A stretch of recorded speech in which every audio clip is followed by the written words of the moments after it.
The Lakers, after us all clowning them for weeks that they were going to hire a podcaster and broadcaster to be their next head coach with no experience, Wes, shocked us by coming out of nowhere to get maybe one of the best coaches in basketball, certainly one of the most accomplished over the past couple years, and Dan Hurley from the UConn Huskies. And a lot of interesting angles to this, I would say, just given the way it's being talked about by Woj and others, and the, I guess, role and responsibility they're looking to give Hurley, which is very different, I think, than how the Lakers have looked at the head coach spot for the past 10, 15 years.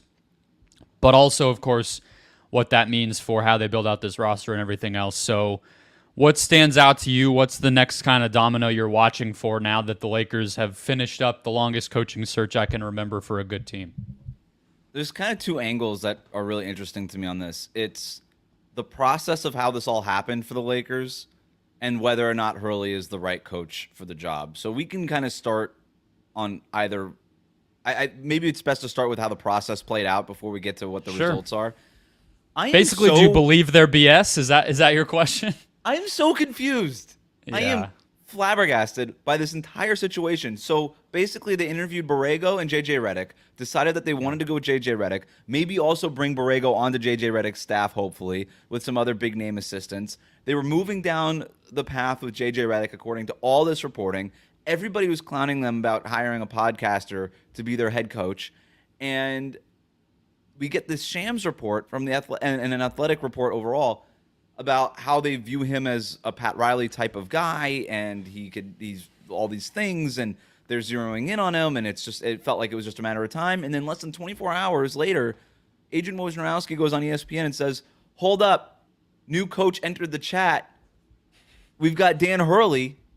He's actually the favorite. Actually, they're already negotiating a contract. Oh my God, it's gonna happen, guys. He's gonna be the next Lakers head coach." And you're like, wait, we never even heard Hurley's name in regards to the Lakers head coaching opening, and they've gone from never hearing the name to the point where now they're zeroing in on him as a head coach. And not only that, the reporting, and Woj has repeated this multiple times since, that it was always him. So what was the Redick part of this is interesting to me. Was that just Redick leaking it for leverage over ESPN? Was it the Lakers trying to throw nobody off the scent for no reason? Was it the Lakers trying to sabotage LeBron's podcast with JJ Redick? Do they view that as a distraction and they want to get rid of it? What was this? Well, as far as JJ Redick goes, I think he probably, we can assume, was their clear number two. So I don't think that was fake, Now, was Hurley always their number one? Did he become their number one? I think that's where it kind of gets interesting. And there's a few little, breadcrumbs, I guess, that jumped out to me.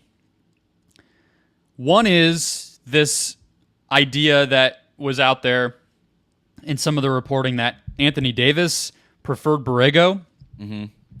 And there was this whole, I think Haslam and Perkins both said it on TV, and I don't know, maybe it even leaked from somebody around the Lakers that AD's desires and future and fit should be prioritized more over LeBron's. And I think to anybody but the Lakers, or maybe the team trying to keep LeBron happy, that's obvious. But of course it's LeBron, and he's his own animal to deal with every offseason, so I get it.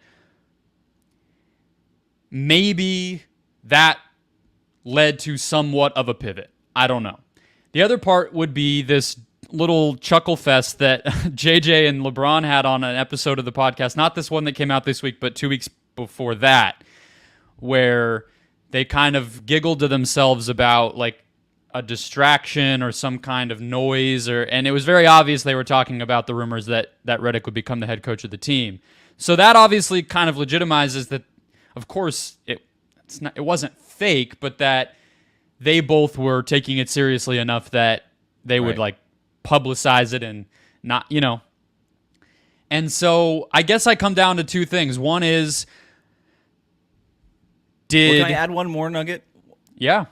JJ Redick went on some sort of podcast. It was I forget. Was it the Golic guys? And he said, in regards to the Shams reporting, I'll deal with Shams after the finals. So he clearly was unhappy with how Shams went about reporting the Redick stuff. I don't know why he was unhappy, whether it was true, false, or something in between. But that to me was a little interesting as well. Yeah, he wasn't pleased there. And so I guess my question is, one, on the Woj side of it, it's your job to tell us what's always been true. So it's a little bit obnoxious to come out and say it's always been this. Well, then, like, you're paid a lot of money to tell us those things. Just when they out themselves on this, like, insider trading stuff, it drives me crazy. Whatever, not a big deal. I'm going to probably say Bobby Hurley a lot of times because he coaches my alma mater and they're brothers. But Dan Hurley, is he, was he maybe not interested until recently? Was he wooed by this massive contract they're supposedly giving him, which is, again, not normal for the Lakers? I think that's maybe where I could be convinced that maybe there was some crush they had on him from the beginning, but they didn't think it was realistic. He might have said no, and so they just kind of moved on. But I also can buy, we all thought they were waiting because Redick was calling the finals and they wanted to be respectful of ESPN. I'm kind of like, well, Charles Lee's sitting on the Boston bench right now with the head coaching job already. Like, this is not exactly out of the ordinary for guys to get jobs while they're supposed to be doing other jobs in the NBA. So maybe they were just waiting because they were holding out hope that Dan Hurley became available. It doesn't make no sense, but it's a little. It's obviously very out of nowhere, and it's convoluted. And I think that when you look at leaks, you have to remember that most leaks, most sources said type things are 90% leverage. That's what most of that exists for. 10% of it is true. 90% of it is for leverage. Dan Hurley was also eligible for a contract extension from UConn, and after back-to-back national championships, he probably wanted that right now, and he might have not been getting it, or might have not gotten the power at UConn that he wanted. So was he keeping things on the DL for very obvious reasons, because he didn't want to put the university in a bad spot if indeed he did get the extension and was able to come back. So it makes sense for Hurley to keep those leaks to a zero the entire time. But were the Lakers perhaps pushing the Redick thing in order to leverage Hurley to make a decision sooner rather than later, because they're going down the road of the Redick thing?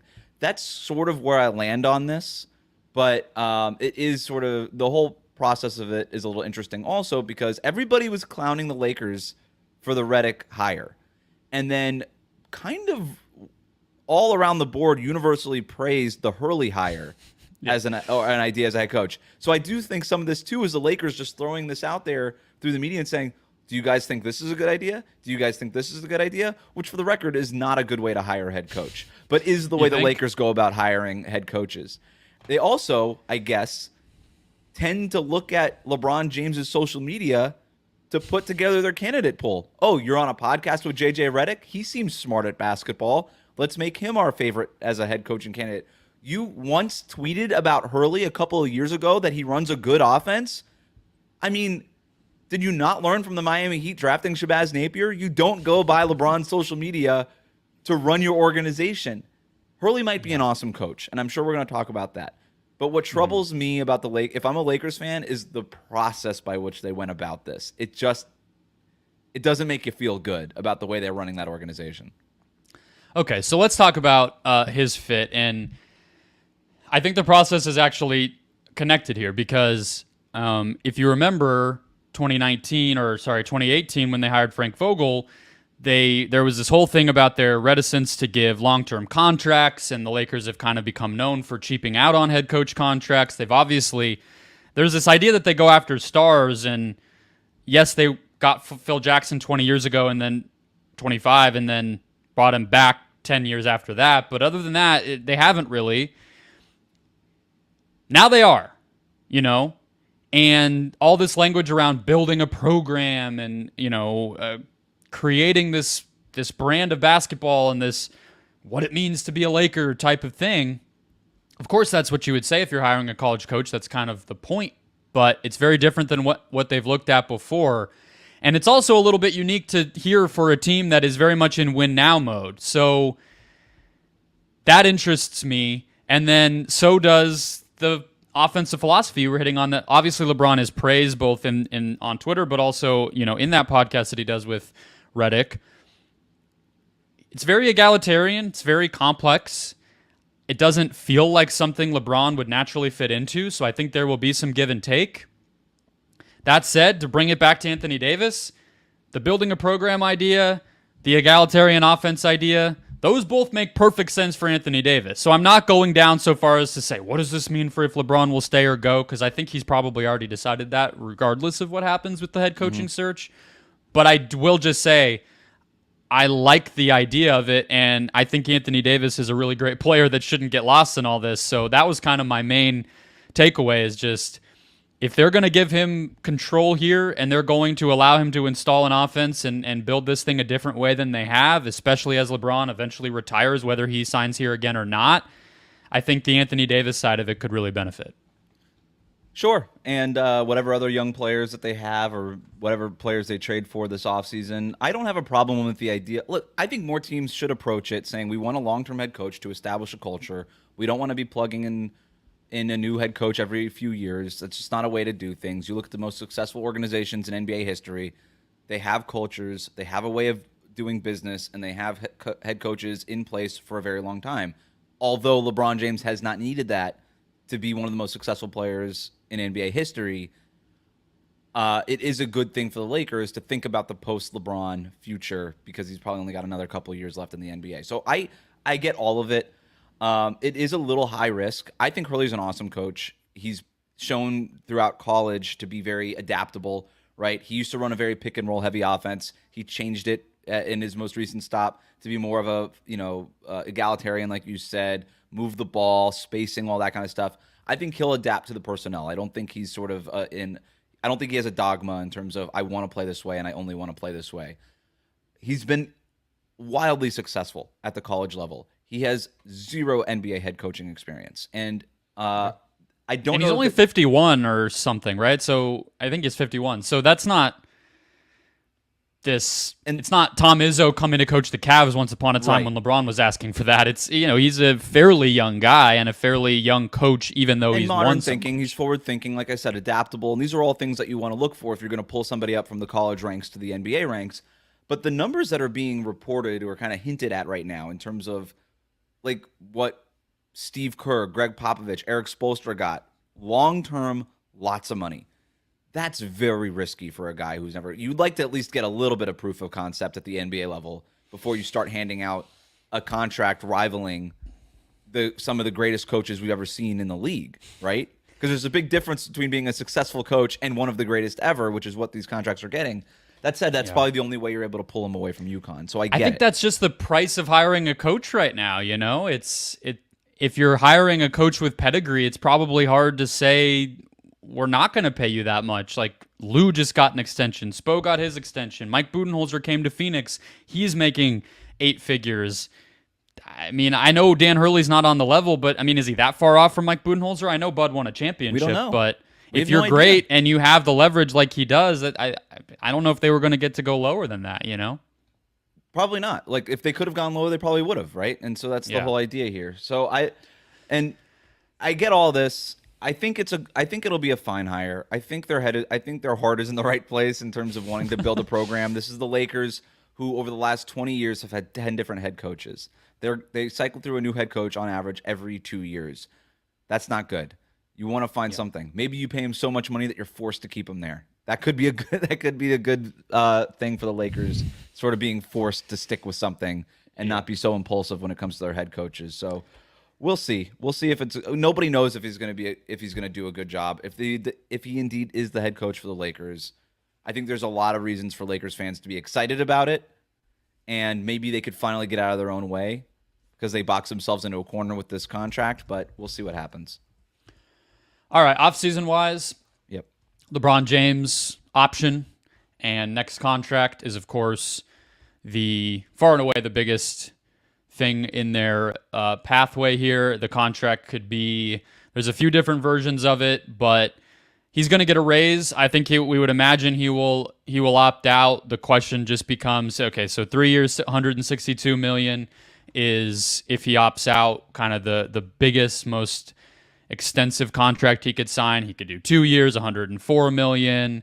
He could, I guess, not opt out and sign an extension, although that's just kind of taking money away. Do you have major thoughts or guesses about any of this? It kind of just feels like he knows what the options are. The max he can sign elsewhere is already set in stone if he went to Philly or something. I don't have a lot of intrigue outside of what does he eventually choose to do. I think he takes 3 years at the most money, and it wouldn't shock me if he negotiated a no-trade clause into there after the Warriors rumors happened around the trade deadline. He's like, nope, it's not gonna. I'm gonna have to. Yeah. Not only are you gonna have to call me to ask, I'm gonna have to sign off on it via contract. Yeah. So maybe he's the only player other than Bradley Beal in the league with a no-trade clause. There you go. D'Angelo Russell player option. This one's a more interesting one to me. Really? Yeah, because if so it's $18 million for next year. He can opt out, test free agency, maybe get the mid-level exception for multiple years, and that would be interesting. But the Lakers have worked with D'Lo in the past on these kinds of contracts. And I do wonder if they would be able to convince D'Angelo Russell to opt in and then trade him to the place where he wants to go, which might not be able to sign him outright if he were to just opt out, right? Because if he just gets traded, some of the options get unlocked. And so if he opts in, obviously it helps the Lakers because it gives them one other chunky salary to move in a big trade. Not that they necessarily need it to pull off a big trade, but it's helpful. But I do wonder if they just say, look, opt in. You're going to make more money than you would make on the open market for this next year. Then you get to become a free agent next summer. If you opt in, we'll get you to a spot where you want to be because we already plan to go trade for DeJounte Murray or Trae Young or something like that and probably replace you. And D'Lo's been willing to play ball. He's been very open about that, whether it was with the Warriors or the Lakers. He's like, just give me the most money possible and I'll play ball with you. And if you move me in February, that's fine with me. So that to me is more interesting. I wouldn't rule out D'Angelo Russell opting in and then with the understanding that he's going to get traded to Brooklyn or something for Dorian Finney-Smith or something like that. So I like the idea, and it is interesting. I don't think he's going to get $19 million, more than that, on the open market this year, but there's always that, well, if you get more total guaranteed money over multiple years, maybe that's just worth it to lock in the long-term security and everything else. And I think he would get that. Yep. But I also think he's only 28, so there's okay, well, I can make $19 million this year and then do that next year. You know, I don't think it's as if his career is about to fall apart by any means. He's still a productive, serviceable player, just maybe not on a team trying to win a championship, and durable. And so maybe a little bit more of I don't even necessarily want to say floor raiser, but he's not going to kill you. And a younger, more building team might like the idea of him just kind of running the show. Like you said, do they need him to make a trade? Not necessarily, but you're just talking about having to give up more players total if you're going to add up to a big contract if Russell's not around. That actually brings me to the first question I have about their offseason, which is, do you agree, dating back to the deadline, but even now you're hearing it again in the rumor mill, that Austin Reeves is being treated as close to untouchable in some of these trade conversations? Do you buy that? Do you think he should be? I get why he's so valuable to this team. He's on an awesome contract. He has great chemistry with the two stars. He's a very valuable player. They shouldn't just come off of him for anything. He's not untouchable. Get out of here. If they're getting a superstar player, he's super touchable. Well, then what's the level of player that would qualify as the superstar you just said that would make you get rid of him? Because agreed. I kind of think they were right to not give him up for Murray. Yep, I'm personally. Above, but like that Donovan Zach Mitchell LaVine, or DeJounte something Murray level, above that, Donovan Mitchell, Trae Young, go ahead and give him up. Sure. Below, but if it's the Zach LaVine, DeJounte Murray kind of range, no, not worth it. Especially considering his salary. Yeah, Reeves had an interesting season last year where his free throw rate went down, but his playmaking numbers went up.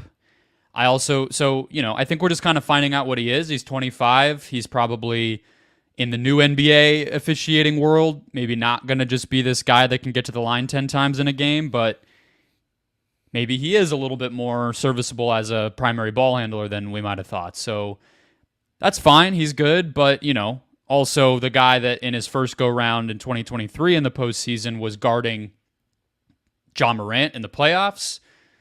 I think we've had to come down from the idea that he's going to be a stopper, and he wasn't able to, guard Jamal Murray consistently in either of the past 2 playoffs or anything like that. So, probably an above average starter. What he does on offense is valuable, but not some kind of can't miss guy. Now his contract's awesome, so I think that plays a role, just giving that up and the cheap difference maker that he represents for, again, a non-star is, I think they're right to do that. But yeah, if they get into the mix for a real superstar, I think he'll be gone. They are $10 million away from the second apron, and they're already in the first apron with 12 guys under contract. Taurean Prince is a free agent, etc., and Max Christie's a restricted free agent. So if they give LeBron a little bit of a raise and maybe they trade for a higher paid player like Mitchell or something, and they only give up, a little bit shy of his salary. They add money there. They sign a free agent for maybe, however much. Like, the second apron is not right a distant concern for them. So that's just something to consider here. What are their team needs, I think, is a good question, considering where they got to go forward. So we mentioned the player options. They have up to 3 first-round picks that they're able to trade starting on draft night. To me, I look at the Lakers. They need a dynamic perimeter scorer, a guy who could take the load off of LeBron and Anthony Davis a little bit more, who's probably, if you had, your druthers, you're probably a little bit better than D'Angelo Russell, a little bit better than Austin Reeves. That's why they've been mentioned for Trae Young and Donovan Mitchell and these guys. And I still think they need another wing defender. And that would be the 2 biggest needs for me. Would you agree on that? Yeah, that sounds right. They need another. LeBron is not an offensive engine consistently good enough, and I guess varied enough in his attack anymore to be able to compete with a Nikola Jokic, a Luka Doncic in the latter rounds of the playoffs. So that's number 1. Wing defender, I think they can find, having Anthony Davis goes a long way there. Yeah. But it is a need. And Jared Vanderbilt was hurt, but I don't know if he's playable at the end of the day, given his complete, really nothing on offense. So I have my list. Top 5 Lakers offseason targets. Are you ready? Yes, let's do it. Number 5, Dorian Finney-Smith from the Brooklyn Nets. I think if you could trade D'Angelo Russell there, you get a wing defender back, a little bit more versatility, contingent on the fact that you would probably be getting an upgrade at that point guard spot, would help this team a lot. Number 4, Michael Porter Jr. Could you bunch a couple of things together, send it to Denver with some draft capital, help Denver by adding some depth on their end, and then you get a big wing who could space the floor around LeBron and Anthony Davis? Kind of like that as a fit. Michael Porter Jr., it's like Channing Frye or, Chris Bosh, Kevin Love. He would have been prime LeBron. Porter Jr. would have averaged 21 points per game on 7 made threes and just cooked for life. Yeah. Number 3, Darius Garland. Just because he's the worst point guard of the ones I'm about to tell you. I like the fit there. We could talk about the clutch stuff. It's not all that interesting to me, but it is a relationship. And if this next guy doesn't get traded, he could be the guy. But their primary Cavaliers target should be Donovan Mitchell for obvious reasons. He's just a better player, dynamic scorer, can shoulder the scoring load, and let LeBron. And ready to win now, right? That's the thing with you got to be finding a player who, honestly, I don't know where you're going next, but some of the other players out there, it's have they proven they can fit in a team context or that they can, win at the highest level? Or have they gone through taking their lumps in the postseason because they're younger? Mitchell, I have none of those concerns about. He is plug in, and I could see them competing for a championship with him immediately. So I'm surprised he's number 2. Well, if you're looking for a guy who fits into a team concept, don't look at number 1 on this list because it's Trae Young. I think he's actually the better fit for the Lakers, more than Donovan Mitchell. Am I saying that because I'd prefer Donovan Mitchell to end up in Miami? Who's to say? But I do think that Trae Young, I like the idea of him just running pick and roll with Anthony Davis and LeBron, who's turned into a good 3-point shooter. You can't leave him alone, kind of spacing the floor and being that second side attacker to just help him survive the dog days of the regular season a little bit more. I kind of like that as a team concept for them, and I do think that if the Lakers were able to also get that other wing defender. So if you can go get a Dorian Finney-Smith and a Trae Young this summer, then I think you have enough defense between DFS, Anthony Davis, some of the other guys on this roster, LeBron when he's engaged. There's enough defense on this roster to cover up from Trae Young, and if you can convince Trae Young then also to be a little bit more, to just give a little bit more effort defensively than he's given the last couple of years in Atlanta. And we saw a little signs of that last year in Atlanta. So if you get him in that system, I think it would just be really interesting. Maybe is where I fell on number one. I don't disagree. I mean, I think Trae as an AD partner makes a ton of sense. And he's a top 10 offense. He is. Yeah. The guy is so dynamic, and that's where the Lakers have struggled the last couple of years. Agreed.